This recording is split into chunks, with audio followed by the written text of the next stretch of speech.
आज आपण बनवणार आहोत इन्स्टंट डोसे. याच्यामध्ये मी घेतले तांदळाचं पीठ, रवा आणि दही एकत्र करून आणि 1 तासभर मी याला भिजायला ठेवून दिलेलं आहे. आता हे मिश्रण आपलं तयार आहे. हे तासभर बाजूला ठेवा. आता आपण चटणी तयार करून घेणार आहोत. त्यासाठी आपण घेतले आहे मिरच्या, शेंगदाणे, खोबरे, कोथिंबीर आणि कढीपत्ता. आता हे सगळं मिक्सरच्या भांड्यामध्ये टाकून आपण दळून घेणार आहोत चटणी तयार करण्यासाठी.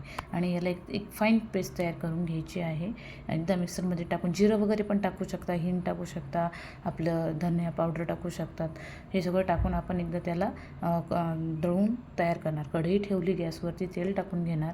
मग जिरं, मोहरी, हिंग, थोडंसं कढीपत्ता टाकायचा चवीनुसार. मग आपलं सगळं भांड्यातलं मिश्रण याच्यात टाकून एकदा चांगलं फ्राय करून घ्यायचं. फ्राय झाल्यानंतर थोडं पाणी टाकून याला एक चांगली उकळी येऊ द्यायची. उकळी आल्यानंतर थोडंसं मीठ टाकायचं आणि याला शिजू द्यायचं. हे असं झालं पाहिजे. आणि आता आपण हे होत असताना आपण डोस्याचं पीठ आता तयार झालं आहे. आता आपण डोसा तयार करून घेऊया.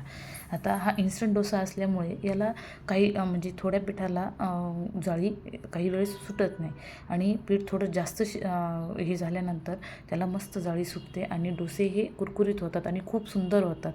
माझ्या मुलीला खूप आवडतात, त्याच्यामुळं माझ्या घरी नेहमी बनतात हे. आता बघा, मी दुसऱ्या डोसा केला, त्याला खूप सुंदर जाळी पडलेली आहे आणि हा डोसा खायला पण खूप सुंदर लागतो आणि त्यातल्या त्यात पौष्टिक पण आहे. याच्यामध्ये दही असल्यामुळे याला खूप सुंदर जाळी पडते. डोसा आपला तयार आहे. लाईक करा.